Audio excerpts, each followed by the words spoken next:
All right, guys, what's up? Bonafide Hustler here. Raking profit. Starbucks. College picker. And Craig Morris better. More's better. I love that name. Hey, what's going on, guys? This is Green Room Hangout number 12. I'm the Bonafide Hustler, and I reside in Austin, Texas. I flip stuff I find from garage sales, estate sales, yard sales, flea markets, swap meets, pawn shops. And I put it on places like eBay, Amazon, Antique Booth, and consignment stores in town. That's what I do. I'm one of the admins of the Green Room, which is a Facebook page. I'll toss it over to Raking Profit. What's up, everybody? Thanks for coming out to another Green Room show. Hopefully you guys are on fire, kind of like the graphic. But I'm from Connecticut. I sell mostly my e-commerce on Amazon FBA and Craigslist.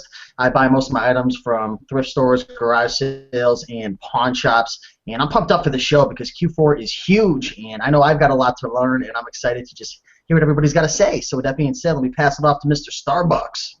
Happy late by 8 days Q4, everybody. And I am the college picker. I reside in the outside patio at Starbucks with a amazing internet connection brought to you by Google and Starbucks. I like to flip things on Amazon, a little bit on Etsy, eBay, Craigslist. I also travel throughout the United States as a healthcare professional working to help underserved populations. I'm going to send it over to More is Better. Hi, I am Craig, and I specialize in doing a fair amount of retail and online arbitrage, and mainly selling on FBA. Do a little other stuff on the side as well, but just kind of amping up and ramping up for fourth quarter and toy sales and everything else that goes along with it. Okay, so first of all, Craig, and we're going to make sure our check, mic 1, mic 2, all that kind of stuff. Make sure our sound is good. So I think I heard you guys perfectly fine. I want to toss it over to the feed. And if you're watching this live right now, guys, you can check out to the right side of the actual Hangout. There is a chat feed that's going, and it's live right now. So if you got questions or comments or just want to engage with other fellow Green Room members, or if you're from YouTube land, go ahead and put a comment. Tell me if we sound good. We got to make sure. We don't want to go through an entire show sounding like crap. So, anyway, okay. First of all, Craig Morris, how do people connect better with you? And if people don't even know anything about you, trust me, you're going to want to connect with this guy, especially during fourth quarter of FBA. He might give you a little tidbit of some information, some cheats, and things to do. But how can people contact you behind the scenes after this is done? And can they find you on Facebook? Where can they find you? Yeah, well, I'm a member of the Green Room, so if you're not a member of the Green Room, then definitely join up because there'll be lots of great fourth quarter discussions. But I also have my own Facebook page, facebook.com/Morris Better Reseller. And, okay, so M-O-R-R-I-S Better, right? Yes, reseller. Reseller. Got it. Okay, cool. So in the feeds, it sounds like we sound good. We got Stacy Staggs, Hearts Picker. Hey, what's up? Hearts Motor Company. Bullfrog of the Biz, Pinching Pesos, Thrifty Treasures, Javier Camberos, Eli Caraballo, Dwayne Hale, Mothership Products, Texas Gal Treasures. I said that already. Cody Orgio from Australia. We got a faraway hustler tuning in. Man, it must be like freaking 5 in the morning over there, but whatever. that was some just crazy pull. Like, I don't know if it's really a sunrise behind me, too. Okay, so I don't know what's going on. Anyway, Mike Decker, ComfortZoneStudio.com, KDC, Mike Decker, just a bunch of people. So clearly everyone knows how to use the chat feed, so that's good. And Hearts is saying hello, Steve. So, all right, cool. What's up, so we're going to be talking about quarter 4 this year. And it's really important. So let's do a fair disclosure kind of thing here. I've participated in last year's FBA fourth quarter craziness. I decided to get into it and try it out, and I learned a lot of things from it. So we'll be discussing that here later on the show. But my full disclosure is I've participated in one fourth quarter. Morris Better, how many have you participated in? 2 or 3, or which one? No, last year was also my first one on FBA. But wow. I've kind of continued with transition more away from the thrift stores and kind of continued doing retail and online arbitrage throughout the rest of the year. So okay. Only one fourth quarter, but kind of doing the fourth quarter thing year-round now. Wow, I thought you were a third one in, but that's cool. 2 in, that's great. Wait, last year was your first one, so you're 1 in, right? Yep. Okay, cool.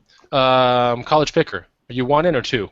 Last year I did it as bigger than I ever have before, and then the year before that I probably did it maybe 20% of what I did this year. So I'd say 1.2.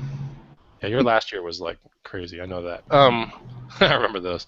And then Raken, have you done? Did you do one last year, or this is your I mean, first I've one? been doing FBA for a few years, but no, I've never done like a Q4. Like I feel like the fair answer to say is 0 because I've never done it like hard. Like I've been selling, but this is going to be probably my first real like hard push at Q4. So I'm excited about that.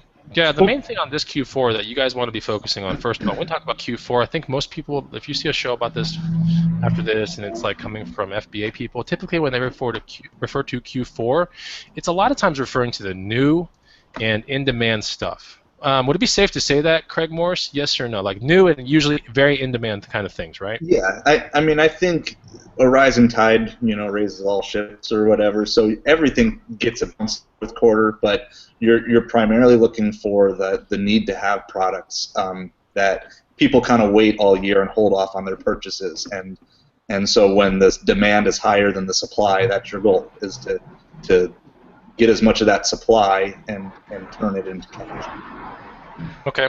Now, last Q4 when I got started, I remember I started on, I want to say the 29th, maybe the 27th of November. It was around one of those days, right? And I decided, like, you know what, I'm going to take a huge push at this. So several grand later, I was trying to think. It was like 14 or 15 days of straight big box store rushing. And I'm talking like nonstop. Like I was, like even with time was with my girlfriend, I'd be like, oh, cool, let's go make sure we have dinner on that side of town so I can go check out all those stores after we're done eating dinner, because I was so, into it. And I was going at 2 in the morning at sometimes. I was going crazy. So, Craig, is that typically like the kind of thing you want to be doing this year? Are you going to be still kind of doing that strategy? And you're full-time, right? Yeah, we're full time, and we're not quite to doing the rushing around 7 days a week, but I would say we're doing 4 to 5 days a week right now, where we're going out there and doing either the stay up super late till 3 or 4 a.m. or I haven't gotten around to getting up super early yet. I've been doing more of the super late runs and trying to catch Walmart like when they're restocking for the things that I'm looking for. Okay, cool. Did you kind of learn, like, I know Walmart's, I figured out Target's schedule in this town, most of it. I could never figure out Walmart's. I couldn't figure out, there was another one. What's the other one? Because Walmart's like whenever the employees kind of feel like it. That must be it. I did It figure out is. their tool, though. Their little tool was pretty cool. That little scan They tool have their thing. scanner iPhone thing, yeah. Yeah, I did figure out that a little bit. But I figured out Target's. I didn't get to figure out Tulsa's. But you guys out there in YouTube land, if you're hearing us talk about these stores, they're like, you might be like, holy crap, that's like stuff. That's like stores with new stuff. That's like the stores that have the pamphlets and everyone's Black Friday, this or that. Those are the stores you're going to be you're going to be wanting to go to, right? So let's start off real quick, Eric. What are some of the big stores? If you had to name 5 stores to primarily focus on for Q4, what would those 5 stores be? You think? Toys R Us, Walmart, Target, Best Buy, and GameStop. Yeah. Yeah, you could say GameStop. Yeah. Okay, so they're your 5 right there. Those are, I mean, you're going to learn a lot through this 1 hour. We can't tell you. Kmart. I would throw Kmart in there too. Kmart's not all around the country, but I know what you're talking about because Kmart is one of those places that Hit or if you miss. have it, it's great. If you don't, then yeah, you're screwed. But okay, so let's talk about Morris Better. Your 5. What would you say? I would say we spend Walmart and Target would be our top 2 by far. Toys R Us would be probably a solid 3rd, and then I just like to change it up. So it's kind of whatever's on the route that I haven't been to for a while. So one that I haven't heard mentioned yet that I like is Barnes & Noble. And so sometimes you can find just some different things there that you maybe can't find in other places. Okay, cool. I went to Barnes & Noble after the fact this year. I went in like Q1 of this year, and I saw a lot of cool things. It was just hard to I saw a lot of great opportunities with Barnes & Noble, like in Q1. I didn't do Q4 Barnes & Noble, but I remember seeing these Erector sets, which had great profit potentials, but their rank was so high and astronomical that I was like, I ain't touching that because I'd be, putting $60 at risk to get about 40 or 50 with this super tall rank, and I was like, it just doesn't make any sense for me. But talk to us a little bit about Barnes & Noble, because I think that's the first time I've truly heard about that one besides last year in the green room. I think Katie Kachi told us some Barnes & Noble tricks. So Barnes & Noble Q4 last year, Craig Morris, what were the kind of things that you were seeing, or the games mostly, right? Board games and stuff? In toys and games, what you want is you want to find retailers that have stuff that only they carry, because then essentially the only place people can buy it is either in the store or they're going to go to Amazon or eBay for it. And so Barnes & Noble has lines of product that is exclusive to Barnes & Noble. So anytime you find any store that has exclusives, it's something you want to go regularly in. So that's one of the main things when you're walking into a Barnes & Noble. You're looking for anything that has a sticker on it that says Barnes & Noble exclusive, because not everyone has access to a Barnes & Noble, and so that gives you that opportunity to potentially flip something there. Okay, cool, man. Raykin, you're kind of soaking this all. You're kind of soaking this all in. What's going on? Yeah, no, I agree with everything. The exclusive lines. I know when I kind of messed around with the retail arbitrage, I did well at Toys R Us because there was a lot of items that were just exclusive to Toys R Us. One more store I'd like to throw in. I'm not sure if you guys have it in your area, but the store is called Big Lots. Okay. Have you guys been to Big Lots before? I did really well there. Okay, so Big Lots, yeah, that's like right down the street from my house. Cool. So Big Lots is. Let's talk to Craig and let's talk to Eric about this. Big Lots during Q4 as a viable place for new stuff and in-demand stuff. What do you think, Morris? What do you think, Eric? Go. Okay, I would say it's viable, but it's also hit or miss because unlike other stores, you don't find the same layout in every Big Lots. Some Big Lots will carry certain things because my understanding is they're more of a liquidation type of thing. So what's nice about a Target or a Walmart is you go into any Target or Walmart, if you're looking for a particular thing, you can know right where to find it. In Big Lots, you can find great stores, but we have 2 in town, and a lot of times you'll find stuff at one that the other doesn't even have shelf space for. So I think it's viable as long as you're flexible, and it's certainly great to change things up because you get sick of walking in and out of Walmarts all fourth quarter.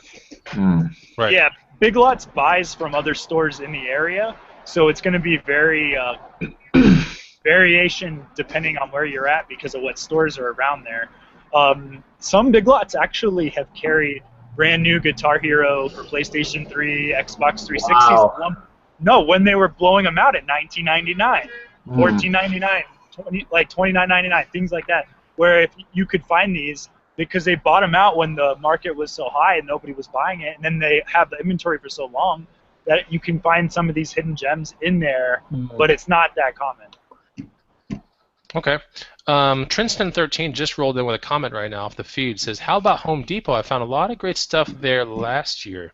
Someone in the green room messes with Home Depot regularly. But I know it's not you, Craig. Anyway, I've tried to hustle Home Depot, but it's usually something I do it's in the middle of the year. And it's like iffy if I find anything worth anything there for me to do it. Craig, have you messed with Home Depot? A little bit. I'm just such a sucker for toys, though. Like, toys are fun. And so I kind of never really get too far out. It's one of the things I want to expand this year is sourcing some things other than toys for fourth quarter because I think it's a good safety net because, toys, how much people spend will depend on how much expendable cash. But other things maybe are a little bit safer that people are going to buy certain appliances and things. During most of the year, like I'll go in once a month or whatever, but I've had minimal success, and that's been with clearance stuff, but that's not my expertise either, so I'm sure someone who knows what they're doing could do well there. Okay. Now, there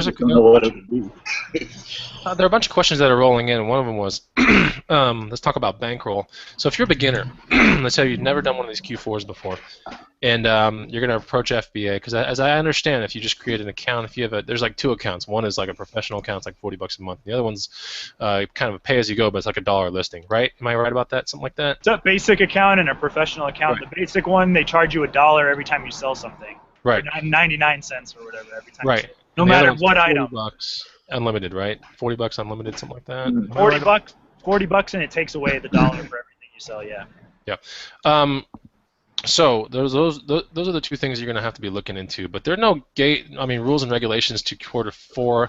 I don't think with toys and games, except with exceptions of, every year might be something different. Like last year was Frozen and some random things, and like this year I think it's going to be Star Wars. Not restrictions, but those kind of things where you have to be gated and like you have to find your ways into there. Craig, anticipated very big selling toys this year like Star Wars.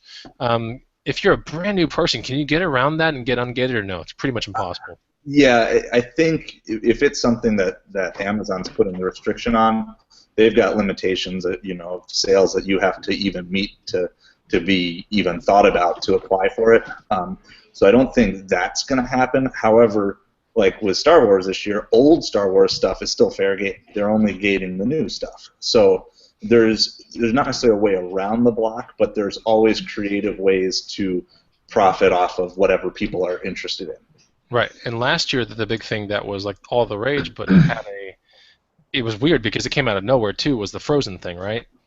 Mm-hmm. And correct me if I'm wrong, but it was because there was some counterfeit Frozen stuff coming into the market. Yes or no? Yeah, there was counterfeits coming in, a lot from overseas and different things, and so then they just put the, for a while as everyone sells, and then it was actually well before fourth quarter last year. I think it was like March or April. They kiboshed everything, and then they re-let people in. Okay. After that, So yeah, that's one of those things. I always tell people kind of be kind of cautious when you're messing with one. Like last year, I remember there were a fair amount of like NFC kind of gaming kind of things. That's what we'll just leave it at that. There were a fair amount of gaming things that didn't have any restrictions. There was TMNT with no restrictions. There was Frozen with restrictions, I want to say. I can't think of any other ones like Fisher Price. None of those had restrictions on it, right? No, you'll just hit a brand every once in a while, and it's right. usually not even the whole brand. It might be a product here or there. Sometimes an Air Hogs or something you get a restriction on a super high-end thing. Yeah. Just be real careful what you guys are messing with. I mean, I don't ever want people to get too crazy into it, but at the same time, it is a gigantic opportunity.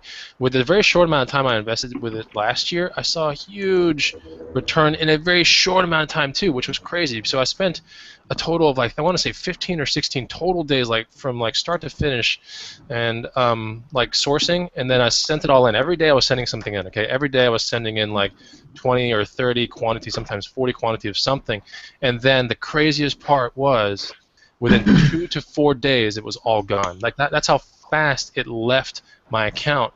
So I didn't source enough is what it came down to. I probably could have spent a little bit more time sourcing, which I don't know how I could have done that, but I probably could have. I could have taken every hour of my day and sourced and found more things. But being my first fourth quarter run at FBA, I was kind of like, shoot, I got thousands of dollars wrapped up in this inventory, and it was in this 2 to 4 day window. I want to say it was between maybe the 16th to the 20th of December. It all just left my account. I was like, what? That's unbelievable. So this year I've done some research, and I think it was through maybe Camel, or whatever website shows the stock. It's almost like a stock ticker up. You know what I'm talking about? It has a graph and everything. I noticed a couple things. Me being an ex-stock trading kind of guy, I look for trends and spikes. And when I was looking at some of these toys, whether it was Teenage Mutant Ninja Turtles or apparatus-type video game things where I'll leave it at that, NFC video game kind of stuff, or random other things, I was finding a spike right around November 28th as well. Now, I don't know if that's a Black Friday thing or if it's a large amount of marketing done by all these toy companies at one specific time of the year, but there was a big push right around I want to say it was right around the 20th to 28th of November. There was a big spike in these prices of a lot of these toys. Craig Morris, can you elaborate a little bit on that? Was I seeing it wrong? No, it seems to me like my experience last year was a lot of different toys kind of spike at different times, and so to just assume that every single toy is going to reach its peak value on the same day can kind of be foolish, because some toys might not have even peaked while others are starting to go down just because of when things are released. When, for example, the Star Wars movie isn't even coming out till December, I believe. And so there's a ton of interest in Star Wars now, but there's probably going to be another spike for Star Wars once the movie comes out and everyone wants to get the gear. And so, but I think you're probably seeing a Black Friday spike for for that on the early end. Like our biggest sales days were around like the December 12th, 13th, 14th. Other people, they talk about their biggest sale day being Black Friday. And like our last, what I would call our last big sales day, I think was December 20th last year. Like that was the last day that we were well above like our normal volume. So different things can spike at different times, and so you just kind of need to follow whatever it is you're interested in. That's right. Thrifty Treasures right now just echoed in the chat, like knowing the rank is really, really useful in general.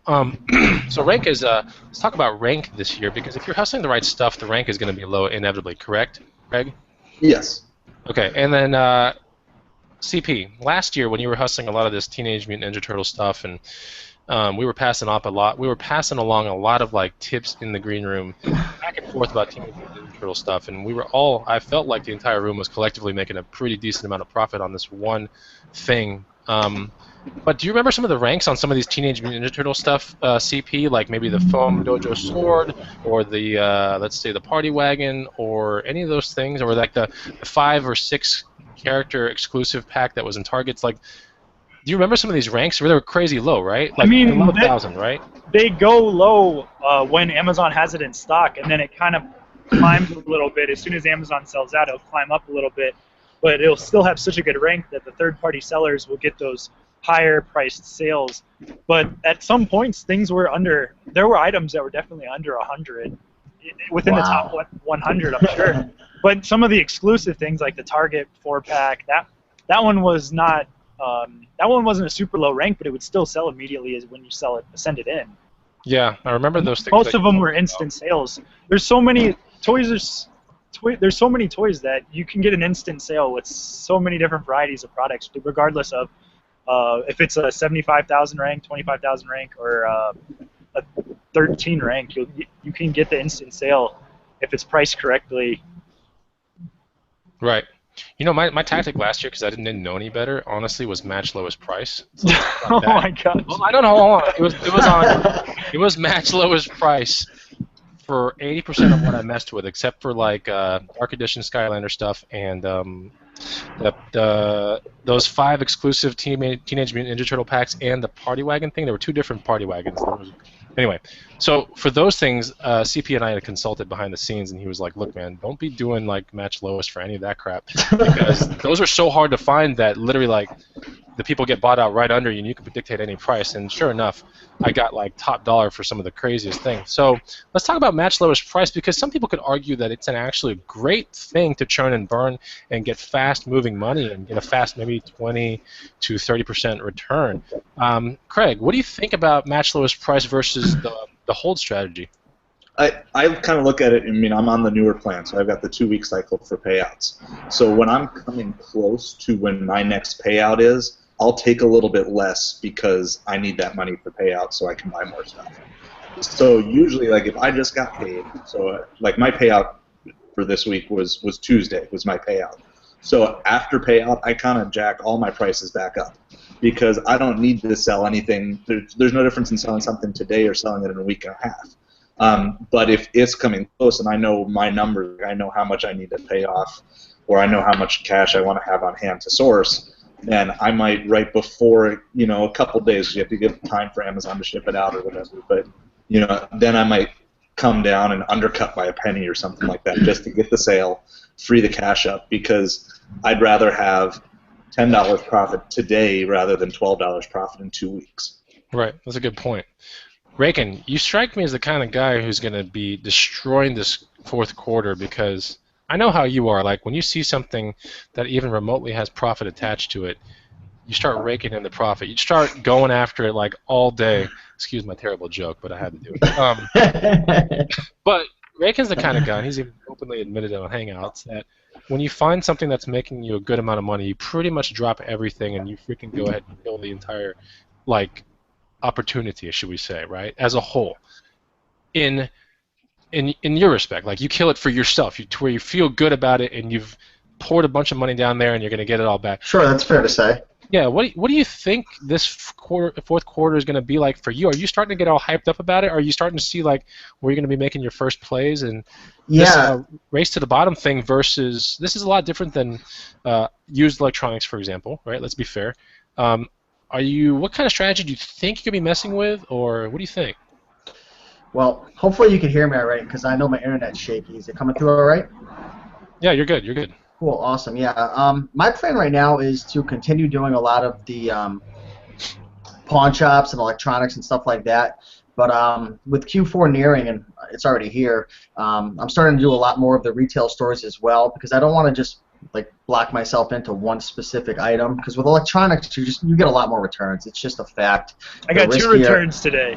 Yeah, it's a riskier category. The profits are super high, but the risks are definitely there. So I've been doing a lot of Target. I've been getting really good at Target and Walmart, and I'm just trying to diversify as well. But I'm excited because I've never had this much inventory in my Amazon for Q4, and I think Eric could kind of concur with this as well, that the electronics they'll even sell, because I think you were saying the electronics will even sell really well during Q4. Is that right? Oh, absolutely. I mean, everyone wants a present for somebody, regardless if it's electronic or if it's exactly. Like amazing 4-pack of Ninja Turtles. So to be honest, I'm just like I'm taking it all in. I don't even want to talk that much because I'm like taking in all this information because I'm just pumped up for it. I think there's so many opportunities, but the key is to go for something, right? Don't just sit back and listen. Go try it out, right? Go out to your Walmart, go out to your Target, and get your feet wet. And there was someone in the comments talking about the because I want to get some clarification on this. Isn't it correct that if you want to sell toys that you have to get approved? Is that just for being a merchant, or is that, or can you get approved for? So there's like a misconception going around that you have to sell a certain amount of toys to be able to sell toys FBA. Is that true or is that false? It's a common misconception because nobody reads the entire email. If they read the email, then they'll realize that it's not that. So that tell they're everybody. Trying to. You know, you hit a point where you're not going to be able to get your inventory into FBA in time for it to be re-shipped out for Christmas, and so you have this gap, which for us, ours takes longer. We're South Florida, so it just takes longer for us to get anywhere, and you have that. There's a span of maybe 5 or 6 days where I could ship it direct to the customer before I could ever get it into Amazon and Amazon get it to them. And so if you want to have the availability to merchant fulfill toys in that time frame, when it goes through, like that's that time where it is an advantage and you have to meet certain qualifications. But we did some merchant fulfilling last year, but I think up until the end it actually cost us more time because it was like spending too much time packaging stuff to ship out. And but in that last week or so, when you can get stuff to a customer that you can never get to Amazon in time. Right. One of the things I think is an interesting merchant fulfilled thing. I tried it last year, but it didn't sell it didn't do like as I planned. But I know this is how it works. But basically, if you see something that, let's say, has a buy cost of like I don't know, $50 or $100, and you know it's like FBA price is $200 or so. Sometimes people merchant fulfill it right there off their phone in the store. Like while they know that there's 4 in the freaking, they know there's 4 on the shelf, right? So they put around the store. You have to sale by the cash register. Yeah. You can put around for 30 minutes in the store, and if you get a cha-ching, I mean, what not a cha-ching, but if you get the sale on the phone off the Amazon merchant fulfilled, you can go ahead and pick it up from the store, assume no risk, and just send it right off that very same day. Yes, that happens. It's been done. Many people do it. It can even be done in pawn shops, by the way, Rick, and just so you know, I've done it before. Awesome, great tip. But I usually do it with bikes and stuff, but anyway, I'll list a bike that's at a pawn shop, and someone's like, "Yeah, let's see that bike." I'll go freaking buy the bike from the pawn shop. Anyway, that's for another thing. Okay, so where were we real quick? Let's talk about some of the changes from last Q4 versus the prediction of this Q4. Okay, so tons of new YouTube videos are out there, right? Tons of new groups on Facebook are forming. FBA now, or should I say the Amazon Prime thing is just crazy. They're running specials all the time here and there. And instead of paying $99, you can pay $69 or $66 or something like that. I mean, they're really pushing Prime really hard. So this year, probably going to see, my guess, an increase of like 20 to 40% of people using Prime in general. Like I would say that's a fair estimate. I wouldn't say 50. That's pretty high, but 20 to 40% as opposed to last year. Now what that means is there are going to be a lot more people buying things off Amazon. Now, concurrent to that is also the fact that there are going to be a lot more people in the doing FBA, right? A lot more people knowing that they can do it part-time, right, Craig? Yeah. Part-time and still score really big. So there's obviously an edge if you're a full-time hustler. Okay, that's very clear. But even if you're doing this part-time, you got a job and you're like, well, how can I make an extra $3 to $5 grand in a 2-month span? I mean, this is an easy way to do it. I ain't gonna lie. I mean, it's fair to say that you can do it. It's very easy. Fair to say it's like 3 to 25 grand. Well, it's for a beginner, it'd be 3 to 5, right? I cranked out 3 something last year, just doing 16 days worth, 15 days worth. So anyway, whatever that means. Wow. So this year, I'll be doing it a whole lot more. But there are going to be a lot more people in the marketplace, like messing with FBA, buying off Amazon Prime. So Craig, let's start talking about that a little bit. That's going to be a clear difference between last year and this year, correct? Yes, I believe so. I mean, we're preparing that there's going to be more competition from the seller side. Okay, so some person named All L said 17 million new Prime members last year during fourth quarter. Wow, that's crazy. So okay, anyway, so let's talk about you predict that's going to happen. Eric, what's your prediction on I'm really sidetracked with this feed thing, sorry. But Eric, what's your prediction this year versus last? Do you think there's going to be a whole lot more competition? Let's say you're putting down aisles at Best Buy or Walmart. Do you think you're going to be seeing more people with like their phones open or maybe a scanner tool or anything like that? I see it already. I already do. The easier it becomes to be a reseller, I mean, the more information, the more exposure that it gets, I think more people can just pick up their phone and do it once they learn some of the basic processes. Yeah. So, absolutely, yeah. So that leads me to one other thing. This is going to be my clever way of touting the green room, right? Exclusivity is one of the very amazing things about having a private room, right? And I'm not going to tell you that ours is the best because ours has its flaws like every other room. But exclusivity is very important. If you can have a small group of people share some ideas and you can all profit together, I think it's a wonderful thing. So whether you join my group, Breakin's group, CP's group, which is the green room, and you'll find the link down below when it becomes an actual video, or you join other groups out there like maybe Scanner Monkey, Scan Power, something like that. I think Global Voodoo has a group too. Doesn't matter what group you join, it's the principle of joining a group maybe for a short period of time that might benefit you. I wouldn't say might. If you like to soak up information and you know how to act on information, then having exclusivity is very important. If you're seeing information out there that is just readily tossed out there all day long and you're like, oh, okay, I know to buy this, and I know because everyone keeps talking about that, that means a lot of people are probably messing with that product, right? Craig, you could honestly say that there might be 30 to 50 sellers of a Lego Advent calendar. I mean, because it's like tossed everywhere you go. It's in the Lego forums. It's in every freaking Lego group. I mean, we're looking for exclusivity is what really makes FBA fourth quarter a lot of fun, isn't it? When you find things that are very high profit potential, low rank, and you can share it among a small group of people. Am I fair to say that?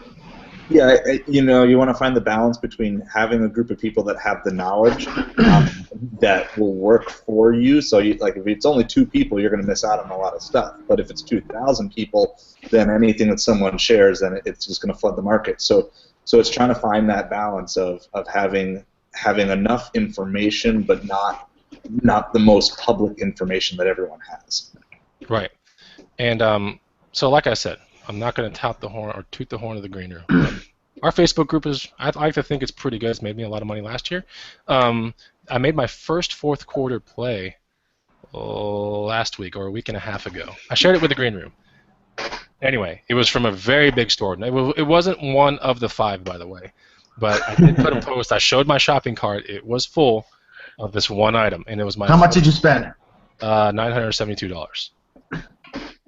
Hey man, when I play, I ain't playing to screw around, man. I'm playing to win. So. And hold on, we don't have to say the item, but what are you hoping to turn that $972 into if your play plays out the way you hope?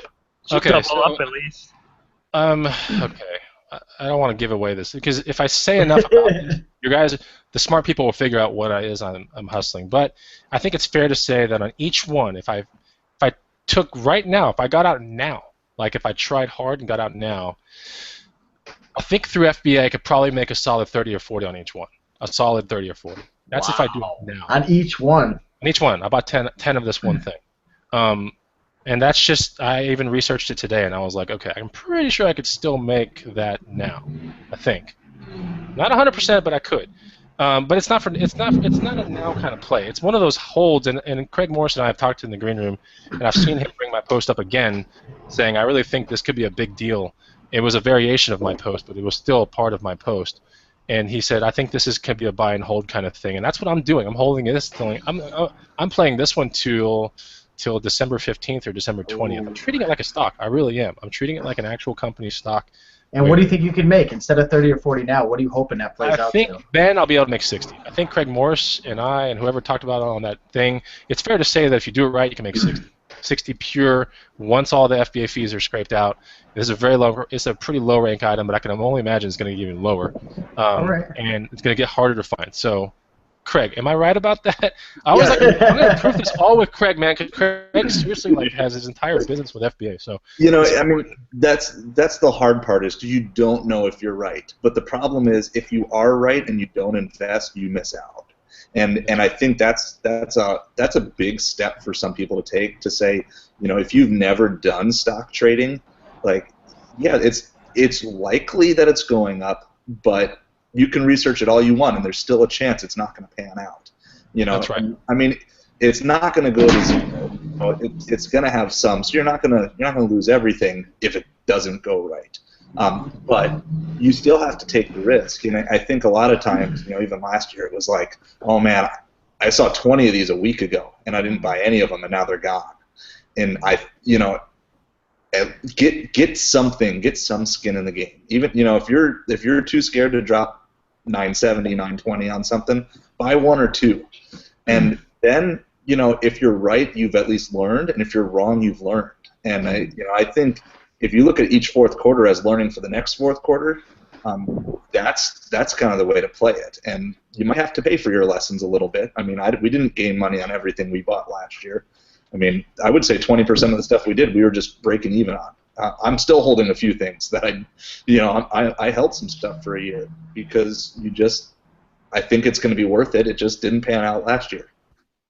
Right. The items that we are talking about are items I did hustle last year, by the way, and they're just getting more and more powerful this year. I think they're really coming out with a huge push. So, the scarcity of it last year, I think CP knows the item I'm talking about. I'm pretty sure you know it. Yeah, I know what item you're talking about. Okay, so the scarcity of this thing was like so tough to where if you found it, it was like gold. It really was last year. It was like gold.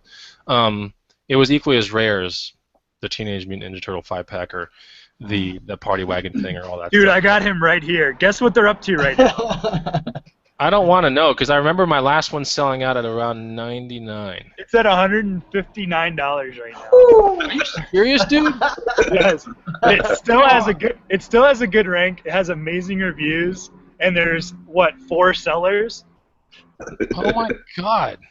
I have one at home. I kept one. I know where to find it. I'm gonna go look for more. Anyway, they don't make it anymore. That's why it spiked so much. Okay, never mind. I guess I won't find it. So that's crazy, man. You're not gonna find it. I have one in my closet, I think, 1 or 2 that I kept.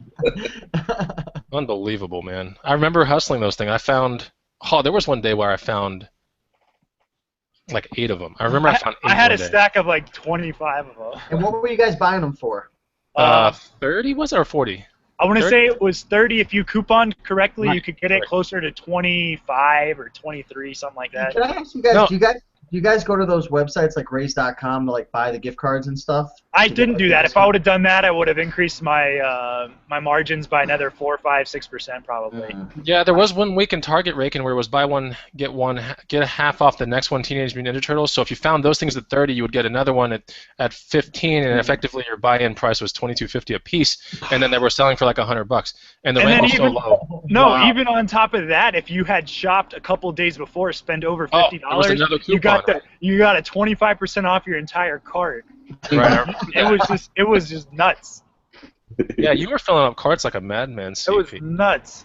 How do you bring 2 carts up to a register? Like, what's the strategy for that? Like, I know Craig Morris, man. He's probably got like some systems, man. Like, you got some virtual assistants following you along. I don't know how you do it. Sometimes there was one time I remember last year at a Target I had 5 carts parked up for customer service before I finally checked out. Freak show. That's crazy, man. I think the most I've ever I never filled up 2, but I've had 1 all the way up to the top. That was a lot of fun. Let's get to the next thing real quick. Well, the next thing before we get to the next thing, Raken, you're learning a lot, right? Man, my head's about to. I don't even know why I'm at this show. I should be heading up Target before it closes. I'm pretty sure there are other people like Raken who are getting a pretty good amount of information for from this show. So, Raken, what do the people need to do for us if they want to see more shows like this? Yeah, I mean, we're not trying to act like we're Bally's or LA Fitness, but it's time to get your workout on and take that finger of yours and hit the like button, right? Put it on the mouse, hit the like button, show some love. I mean, how many likes do we got right now? Wow. CP, how many likes we got? Let me scroll up. This is invigorating. My fingers are getting a workout from scrolling. There's 29 thumbs up and 3 thumbs down. See, I'm not a mathematician or anything, or a CPA or anything like that, but if we have 81 people watching and only 29 likes, can you do the math on that, Bonafide? Yeah, I would say there's a lot of people that are not having skinny finger syndrome, and it's really in right now. You guys want the skinny fingers is awesome, dude. You guys want to have it. It's like having a beach bod except skinny finger syndrome. So click the like button repeatedly. Bam, bam, bam. This is not like Periscope where you go like this and the hearts fly up off the screen. This is one hit, and hopefully you can get skinny finger syndrome. Anyway, okay. So, all right, Craig, you ready for rapid fire? Because we have some green roomers, okay? People within the green room that have asked questions for the past maybe 8 hours or so, because I put the post up this morning and people were like lining up the questions. So, you ready, man, for some rapid fire from your own members that look up to you, man? Here we go. Okay. All right, there's some remarks here. Super excited about this. I feel like I'm 10 times as ready as I was last year, but I'm looking to be 100 times more ready than I am now. Cool, okay. So let's go Paul Wang first. Okay, so member in the green room, Paul Wang, says, what's your strategy for Star Wars 7 toys? How do you know how deep to go? So it was a great question.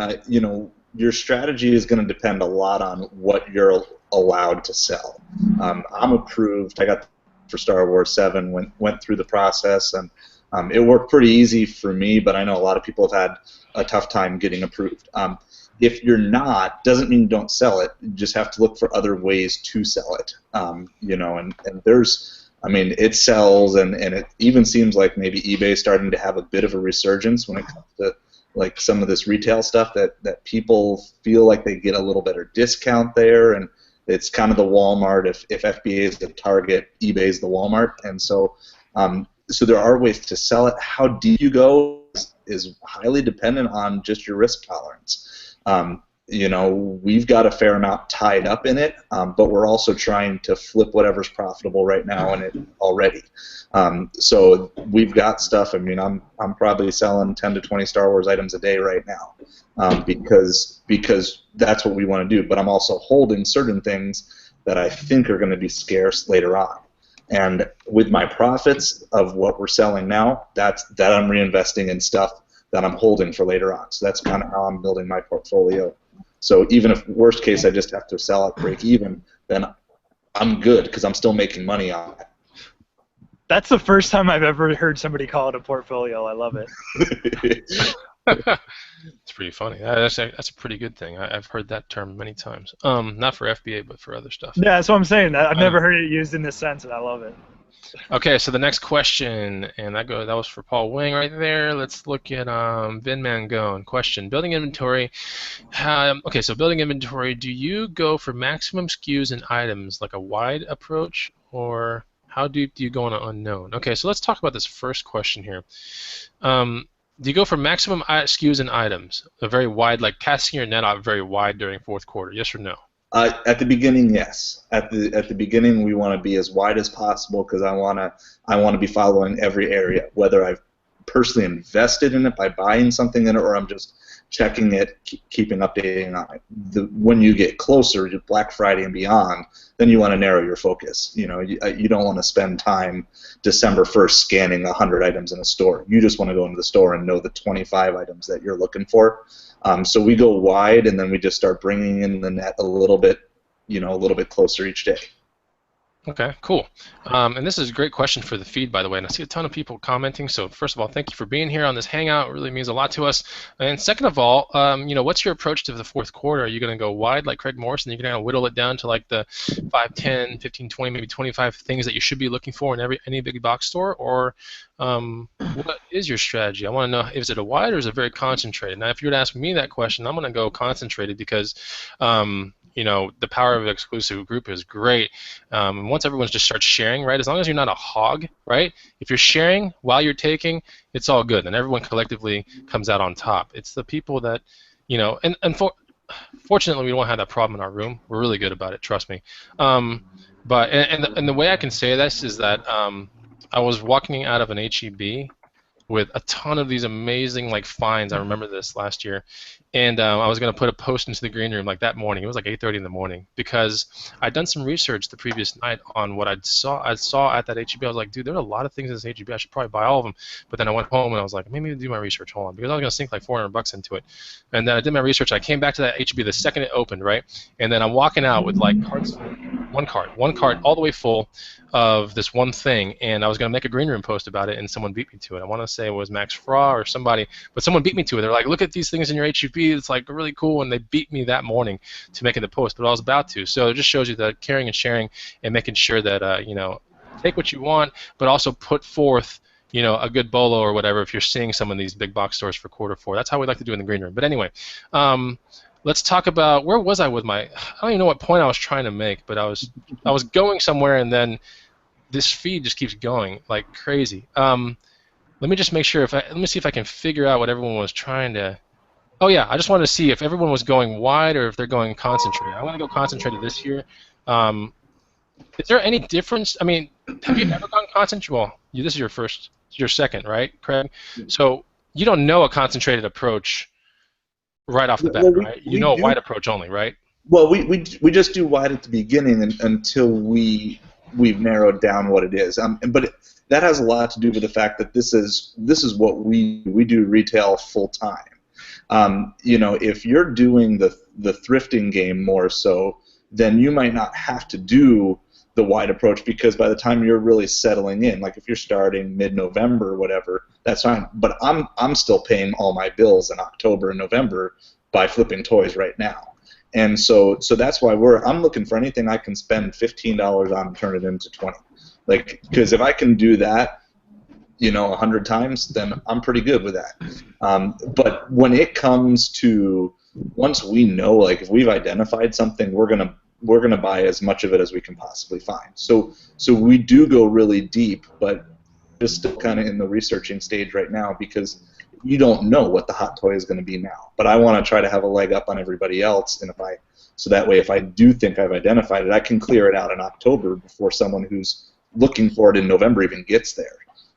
Yeah, I think it's fair to say that some of our members, like Glenn, I want to say Jameson, I know Eric, CP, yeah, and I think even you, Morris, you guys are really going hard at certain things that you find at one of those 5 stores. I don't want to give out too much of this stuff, but you guys are going, they're exclusives and everything. Let's put it like that. They're exclusives, and everyone's just pouncing on these. And before this call even went live, Eric was like, yeah, I just cleared out an X for all these things. And I'm like, dude, really? You believe this early? He's like, absolutely. $150 or 170, I forget what it was, for all these. There was even a post in the green room saying that even in the worst ones are going to deliver about 5 to 10 projected lowest profit potential, 5 to 10 when it comes down to Christmas time. So anyway, Eric was clearing out someplace this right before this call was going on. He was sitting there clearing them out. So okay, let's go to the next question real quick. I'm getting really sidetracked. I'm sorry. We'll go to the second one of Vin, and we'll go to someone else's real quick.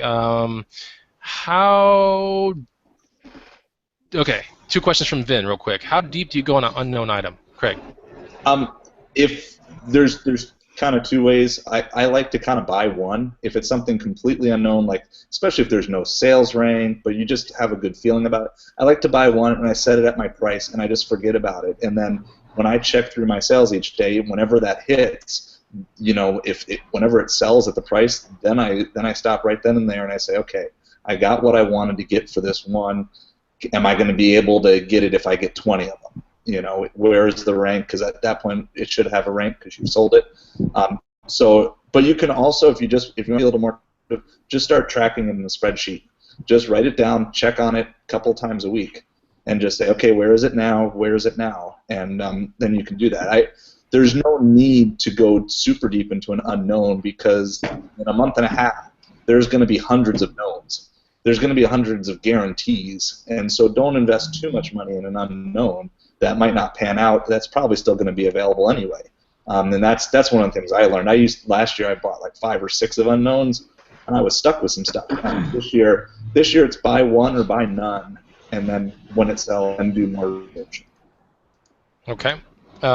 We have Brock Parks with some questions, a lot of questions. So you might have to get back to him on all these. Looks like there's a bunch. Okay, so let's just talk about these 2 real quick that I can see. Could you touch on a daily schedule? Go ahead with that. Yeah, it's our daily schedule's kind of crazy. We're still figuring it out. We're due with our second child in about 3 or 4 weeks. We're moving in about 5 or 6 weeks, possibly, in the midst of fourth quarter of all of this. But I would say for the short period of time, like you, Bonafide, we just run for as much as we possibly can for those 2 or 3 weeks where it's just great, because there's no time of the year where it's that easy. Yeah. So our schedule for those 2 or 3 weeks is unlike any other time of the year. But right now, I've been doing a lot of nighttime sourcing. You know, after the family's asleep, that sort of thing, and then that gives a little more freedom to take chunks of time on weekends. Try to take Sundays pretty easy. Try to take Friday afternoons pretty easy once the last shipment's out for the week. But we're in such transition right now, and I'll expand a bit more on the green room too. But we're in such transition right now. We don't have any consistency. But I would just say it's nonstop. It's basically how much sleep do I need to be effective, and how little time can I spend packaging stuff up to get it out to Amazon, because otherwise I'm out there sourcing. Because if you're not sourcing, you're losing money. And then it allows us to take more of a 30 to 40 hour a week schedule the rest of the year. Okay. Raykin, let's talk about it on the perception of, like, you're not doing fourth quarter Amazon. Maybe you feel like too intimidating, blah, blah, blah, and then you see all this uproar through YouTube and these private groups about, like, oh my God, like these exclusive toys, and you're like, oh, everyone's going here. Where did you find that? I found them here. Like, and if you ask the person, they'll tell you where else in the city you can get, you know, the quantities of whatever you're looking for. Now, you sat on the sidelines last year. Let me ask you this: within the green room, did you see a fair amount of uprising? This is not World War Z here. Did you see a fair amount of uproar when it came to fourth quarter in the green room? Absolutely. I almost felt like I should have prepared more, because you see all these things that come across your screen and you're just like, wow, like, that's why, like, people always say, like, prepare ahead of time, like, learn how to ship in your first shipment, learn how to prep, learn how to label, get all your tools in line, because if you're sitting on the sidelines, you've never sent out a shipment, you're going to be too overwhelmed to do it. And if you try to do it, I feel like you're going to just screw things up. So, I mean, yeah, there was a ton of things coming across the screen, but sometimes you got to just know when to stay out of it, or just jump in and do everything you can to learn. You can learn now. It's just going to be a pretty crazy learning curve, in my opinion. Yeah, you can definitely learn right now. Here's Eli Caraballo's question. What are these 2 weeks that Craig is referring to? 2 weeks before Christmas? I would honestly say it's really the 2 weeks, like, up until about the 15th, or right around there. Am I right about that, Craig? Yeah. Right that's the stop of it, right? Yeah, Black Friday to mid-December. That's your, if you're gonna only give it 2 or 3 weeks, whatever that turns out to be, that's the time that you want to go full force. I mean, we're going to go full force for more than that, but even if you're only doing this just for fourth quarter and just hopping on, that's the 2 weeks. Kind of kicks off Black Friday, and until you can get your last shipment in by the 22nd. That's the chance. That's the part of the broadcast where a old Chevy Nova decides to floor it right behind CP. It's like the busiest highway in this city behind me. So they have the fastest internet next to the busiest highway. So it's like That doesn't make any sense unless you're going to download music. Like, it doesn't make any sense. You can't do anything live. Anyway, Well, I'm outside. Everyone else is inside. I don't want to ruin their night. no, it's all good, man. Okay, so yeah, those 2 weeks or 3 weeks, I experienced those 2 weeks, and I gotta say, if you get with the right kind of people that are sharing and giving, you know exactly what to look for. I mean, you're honed in so dead on. Like, when I'm going into a store, I'm looking like, I was going in like 5 different places in the store, and I was looking for about 20 to 30 different things, honestly. And that's where I knew things were happening, but I got scared. I did everything right. I executed up until about the 15th. I shipped every single day. Don't get me wrong. I shipped every single freaking day from 2 to 4 o'clock. That was my ship time. And I got all my stuff out because the store, if I brought my boxes before, I want to say it was 5, it would be on the next truck out the next morning at like 7 or 11 in the morning, something like that. So I found all that part out. But you know, I got scared. And I sank what I thought was a fair amount of money into it. Now, there's a question in the feed, and this is an interesting question because I think there is no real answer to this, right? Whether you're risk averse or prone to a whole lot of risk, or you don't like risk at all, what's the safest number to throw into the Q4 game in FBA? There's no freaking answer for that, right? CP, how would you answer that to somebody that's like curious about FBA? I have two really good tips. One, get a credit card with a really high amount, and 2, have the cash to back it up if your investment goes sour. Okay, that's pretty good. I like that one. Morris. The principle that we go by is try to have every dollar working all the time during fourth quarter. Okay, that's a great principle. I like that. I really like that. You know, and what that is, allotted amount, whether you're going the credit card way, whether you're going the cash way, try to have everything working for you, because money on the sideline is dead money in fourth quarter. Right. I played around with 6K last year. That's what I threw at it. In the 2 weeks that I was messing with it, I threw 6K into it. So it's not much. I mean, this year I'm gonna be throwing like 15 to 20, maybe even 30. I don't know.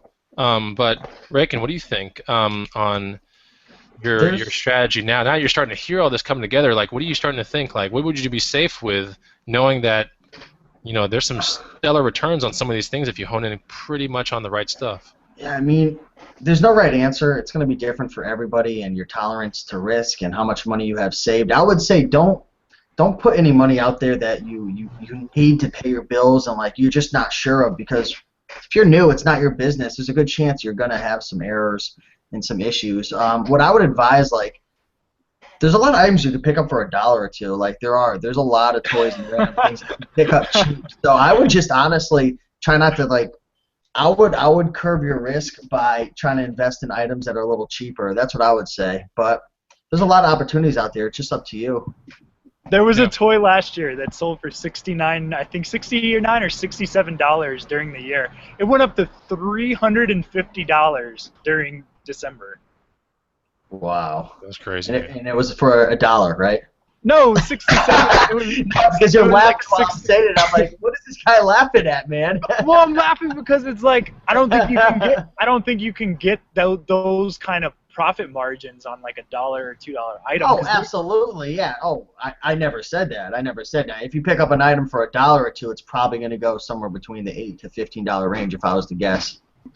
Yeah, but there's going to be plenty of opportunities where you can spend $10 and you can sell it for $35. Sell it for the 10 to 15, sell it for $35. And if you're making $10 to $15 every time you sell that item, and you can do 100 of those items, that's an extra $1,000 in your pocket. And and that's a fairly low risk, and a way to really dig in and get your feet wet with it. That's what College Picker was doing last year. Part of his strategy was filling up these carts with like these $10 or $14.99 items that were selling for $27 all the way up to like $40 with a very low rank. I'm talking check-in date like gone. Oh yeah, they're still good. I was looking at them today. They're still good. It's just I'm waiting. It's funny. CP is still looking at all this crap last year. Oh, CP, that's funny. Okay, so we're gonna end this show with I saw some questions like, how do you join the green room? Okay, so just look at this video once or any of the green room hangouts on my channel. The link to the green room will be down below. It's $100 a year.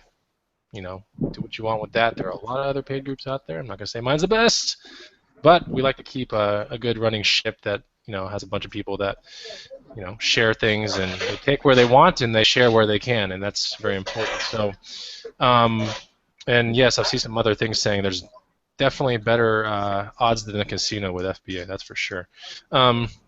Okay, so we're gonna end the show with 3 tips coming from us 3, and then Raykin will just give. Well, Raykin hasn't done an FBA Q4, so he's just gonna listen to our 3 tips. Try to get me to improvise on the spot. Yeah, no, you're not gonna be making enough stuff, so don't worry. Okay, so I'll start, and then it'll be CP, and then Morris. Actually, you know what? We'll let Morris go first. What are your 3 tips? And just keep in mind that there are beginners, intermediates, and experts in the feed right now. So if you could just give maybe these bird's eye 3 tips to get people started into FBA or whatever. Just remember that those kind of people are in the feed. It's not all the people like you or like our average member in the green room. We got some people that are complete beginners in the feed that want to know more about this thing. What are the 3 main tips that you carried from last year and you're gonna suggest this year, Morris? Well, I started retail arbitrage just about this time last year, maybe a little bit earlier, maybe September, but I really started in October, and there's so much stuff out there right now, like I said, that you can just buy for 10, sell for 20 on FBA, and make $5. And so I guess tip number 1 is find a couple of those things and get familiar with it, get comfortable with it. And it can be hard. If you're used to 200, 300% ROI from garage sale finds, it can be hard to accept a 50% ROI. But that's okay in fourth quarter because there's so much stuff you can overcome that. So that would be the first tip I would say. The second tip I would say is kind of echoing what you said, is this idea of just get connected with some other people. Don't go through it alone. I did a lot of it alone up until like mid-November last year, until the green room really started popping, and I could have saved myself a lot of time. And just be connected to more people and work with that. And then the last thing is stretch yourself, but don't kill yourself. We don't know how many people are going to be selling on FBA. Don't put yourself into a position that's going to potentially hurt yourself. So stretch yourself, get out of your comfort zone, but don't do something that's going to end up hurting your business, hurting your family, that sort of thing. Cool. Great suggestions. And if you have suggestions in the feed, by the way, or if you like that suggestion that Morris gave, go ahead and tell us. We're going to run this show for about 3 more minutes. CP, what about your 3 actual tips that you want to give to the people out there in the feeds and YouTube land? I have 3% battery life left on my computer, so this couldn't have been more perfect. So in case I cut out, number 1, I think this is a game changer. Walmart now has free Wi-Fi. So a lot of the times, Walmart, you lose phone signal. Now you can connect to their Wi-Fi, and you can scan your brain out. So I think that's a huge game changer right now. And I think a lot of Targets offer Wi-Fi too. So if you don't even have a data plan, you could take an iPod Touch, install some Amazon apps on there, go in there, get some Wi-Fi, and do some damage. All right, that's number 1. Number 2, I would say call your credit card company beforehand so you don't get denied with like 2 carts full of Ninja Turtles at Target. So let them know you're going to be making these humongous purchases. Number 3, bring deodorant. All right. Well, you heard it there. The third one is so important, CP.